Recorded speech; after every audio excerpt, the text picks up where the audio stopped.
This is just my PSA to everyone who is getting married.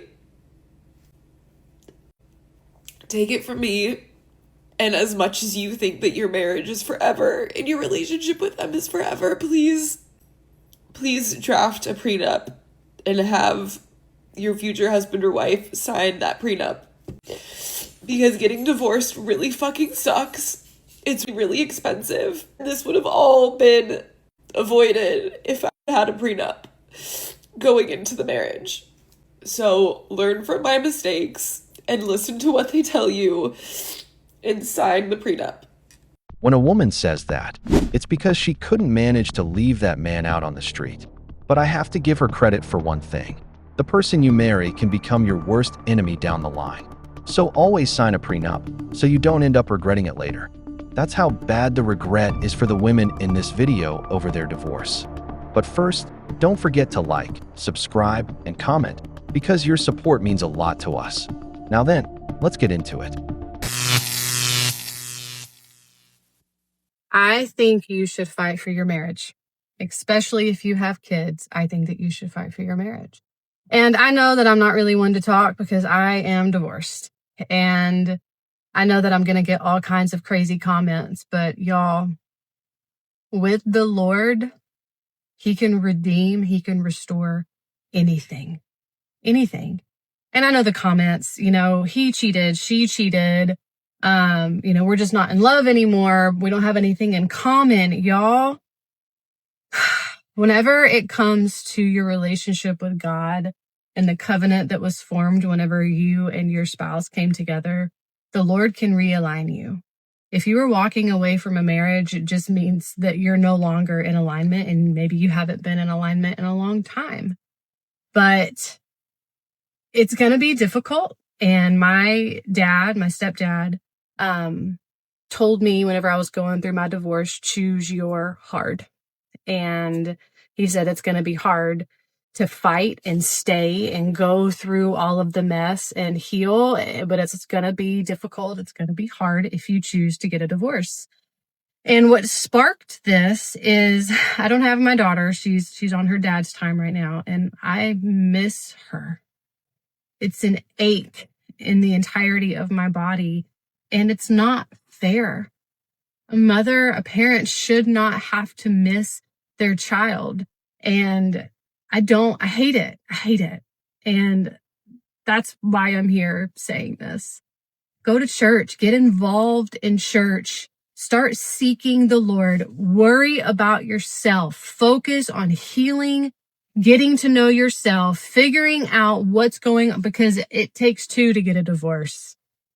Unless there's extreme circumstances like abuse. I understand that. I know that there are extenuating circumstances. I get that. But I'm saying that whenever it comes to a failing, ending relationship, both of you guys are to blame, whether you want to admit it or not. And so get with the Lord. Read your Bible. Get, the Love Dare book. Do whatever it takes to fight like hell for your marriage. And I promise you, I have seen it so many times. I've the testimony, so y'all can't tell me that the Lord can't redeem something and make it even more beautiful than it was before. I know it can be done. So y'all fight with everything in your being. And I know it takes both people to heal a marriage. And if the other person decides they don't want it, it is what it is. But don't let go so easily. It can be better than it was before. Just fight. Don't give up. No, God! No, God, please, no! No! No! No! There's a pattern that repeats a lot with Christian women. When they mess up, God shows up. When the man messes up, divorce shows up. Christian forgiveness is real and it's valid. But forgiveness doesn't mean you're obligated to stay. A man can forgive and still walk away, and that's biblical too. A lot of them use faith as an emotional lever when they've got nothing left to argue with. And this woman in particular isn't crying over her marriage. She's crying because she doesn't have her daughter. She lost custody, and in this country, that almost never happens.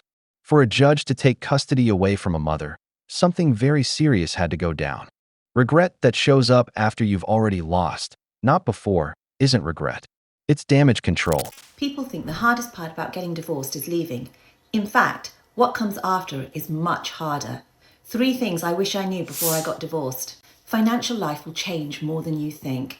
And often resolving finances can take much longer. Some cases it can take years. People underestimate housing costs, legal costs, childcare costs. And whilst you're resolving the finances, you feel like you're in financial limbo. The pressure of it all can really add up. Number 2, co-parenting can be harder than the marriage itself. You've left your partner, but you're never truly rid of them if you have children together. And in toxic relationships, unfortunately, the children are used as a way of controlling you. And number 3, you may grieve even though you wanted the divorce. The divorce might have been the right decision, but it doesn't stop you from feeling sad. It doesn't stop you from grieving the relationship or the future that you had imagined for yourself. Knowing that the divorce is the right decision, but still feeling really sad about it, can really confuse you at a particularly vulnerable time. Getting support earlier makes a huge difference. The more and the earlier you know what to expect when it comes to divorce, the better you'll be able to deal with it. My uncle, who's a total Chad, is the kind of guy who knows business and knows life. He sat me and my cousins down and told us something you don't forget. Don't be the man who inflates his lifestyle too much. Not because you're cheap, but because divorce is always in the equation. And he saw it up close with his clients, men who had it all and walked out with a suitcase. His advice was, invest in assets, especially real estate. If you go through a divorce and lose the family home, it hurts. But if you've got 3, 4, 5 properties generating rent, you're still standing. A judge can take the house you live in, not the portfolio you built with your head. He lived it himself, lost his house in the divorce. Today he's 60, owns over 10 rental properties, and has a life he designed himself. Don't set up a woman better than you set up yourself. Your investment portfolio isn't going to divorce you. Women. I'm getting divorced for the 3rd time. Let's talk about it. You're allowed to change your mind, and you're allowed to grow, and you're allowed to evolve. After my first 2 divorces, I did the work. I got to know myself. I healed. Guys are also allowed to see this as a red flag. Because 1 or 2, okay. But the 3rd, there's only one common denominator. Kudos to her for being open and honest about it. Because some are not always so transparent. Which is why I always recommend for you guys especially to do a public data check on the woman that you're interested in on a trusted website like publicdatacheck.com. Because it could save you a lot of hassle. We could have been a good couple. We could have had something special. But you one crazy ass bitch. That woman is a massive red flag. Women like that are serial divorcers. They're unstable. And when on top of that the woman is a divorce attorney, that says it all. Massive red flag. Okay, as someone who got divorced when I was 27, less than a year after my wedding, I have a few pieces of divorce advice. 1, do it. 9 times out of 10 when I talk to people about this, they just need to rip the Band-Aid off and do it. 2, don't be bitter. You shared love with this person, you shared memories with this person. Try to focus on that and don't leave the relationship with this bitterness and resentment. That's like that saying that you're swallowing poison trying to kill the other person. You're only poisoning yourself when you hold on to bitterness and resentment. It's also just not a good look, and you're gonna drag it into all your future chapters of your life, which you're trying to leave this behind, not drag it with you forward. 3, do psychedelic mushrooms. I did mushrooms for the first time a couple weeks after we made the final decision to end our marriage and our relationship, and it was so healing. When I say leave the bitterness and resentment behind, I really feel like that mushroom journey was very helpful for me to really tap into all the love and appreciation that I felt for this other person and to just move forward in a much more positive vibration and frequency as I kind of transitioned out of the relationship. 4, go no contact and block them on all social media. It's really important that there is a break and a separation in the relationship. There could be a future where people come back and are friends. At the end of the day, I do think it's important to establish like a firm space of time where we are leaving the context of the old relationship and we are entering a new context. And also just creating like a container for you to just be with your own energy and not still be tethered to them and their energy is really important. Staying connected through social media and in other ways, or still in contact or still seeing each other, is just going to aggravate that. And I know there's a lot of people who are going to be like, but we're not ending on bad terms. Like, I don't want to block them. It's so dramatic. You could tell them like, hey, I'm just going to block you because I just want to create some space. Like, it doesn't have to be some big drama. I was really lucky because my ex wasn't on social media. And in hindsight, I'm just so glad. 5, be really clear and communicate with your friends about your expectations on how they should navigate this. In hindsight, I could have done a better job about this. And something that you don't realize is that this is also a breakup for your mutual friends as well. And they may be having a hard time navigating and like really struggling with like, who can I invite to a wedding or to a birthday? Being really clear with them around how you want them to navigate and communicate with you is going to be really helpful. And 6, post a divorce post. I got divorced right at the beginning of COVID. It was April of 2020. So there was no social life. And so over the following weeks and months, people kept asking me like, how is your ex doing? Where is he? Is everything okay? And so instead of having that just drag on and every time I see someone, them being like, hey, where's so-and-so? I just posted on Instagram, no drama, with love and appreciation for this person, just letting you know that we are no longer together. And I loved it. Honestly, I felt like it was very chic. It was very like celebrity coded. Her advice for going through a divorce includes taking psychedelic mushrooms. That already tells me everything. These are the kinds of tips these women give out. I understand more every day why men prefer to be alone. Because marriage has turned into a contract designed explicitly to make the woman happy. If she's not happy, she has every right to turn your life upside down. You spend years as a man building a life, and they pull the rug right out from under you, just when you're at your best. That's why marriage is a contract that benefits the woman and the state, because it forces you to lose everything you built over one person's decision. I decided to walk away from a 4-year relationship, and let's talk about it. But there is a very special kind of pain from when you are looking at the person that you love with your whole heart, every cell of your body, every part of you, so much love. And unfortunately, like sometimes that isn't enough. And life is taking you down 2 different paths. I now know that it takes incredible strength to honor that feeling, to speak to that feeling, and to live with that feeling, decide what to do about that feeling. It sucks. I mean, breakups are shocking. Shocking to the body, shocking to the system. The heartbreak is a real thing. Your body is having a reaction to this integrated nervous system that you had with this person. That person's nervous system and yours so integrated that when you rip it apart, it literally feels like you're dying. It doesn't matter if it was a nasty breakup or a really amicable breakup, like your body is in literal shock. Not the T-Rex sleeves.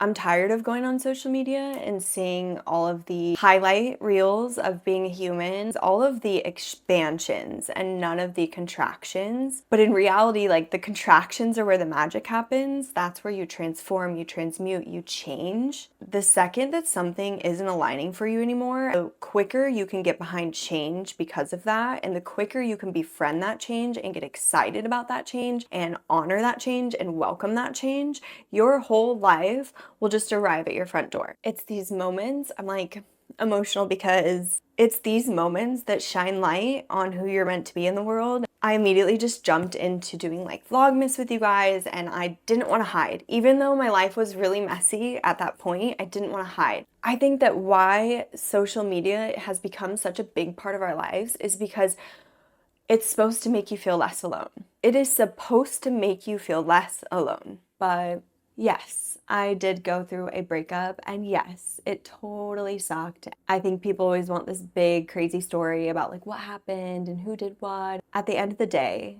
we spent an incredible, beautiful, magical, expansive 4 years together. And also, we're starting new adventures. Everyone's saying 2026 is the year of 2016. Let's bring back social media from 2016 where you just showed up and you were yourself. Okay, bye. There's a trend on social media that every married man has noticed: the before and after divorce glow-up women go through. During the marriage, same routine, minimum effort, same excuse that she's tired or stressed. The man who was supporting her, paying the mortgage, covering the bills. That man would have given anything for her to take care of herself, dress up, put in some effort. But no, that comes later, after they're gone. After the divorce left her the house, the alimony, and a fresh start bankrolled by you. Now there's suddenly time for the gym, for the hair, for the new outfits. Because she's not taking care of herself for you anymore. She's getting ready for the next one. And the most ironic part is they blame you for the fact that she wasn't thriving during the marriage. That's why I don't feel sorry for them when they hit the wall, because the wall doesn't forgive. We've reached the end, but before we close out, we're leaving you 2 questions for the comments. Why do you think women only regret the divorce when they lose, not when they failed the man? Are you divorced? And did you watch your ex-wife completely transform once she was gone? And if this content brought you any value, you already know what to do. Hit that like button, subscribe to the channel, and ring the bell. Every bit of support helps us reach more people and keep bringing you this kind of analysis. See you in the next video, The Wall.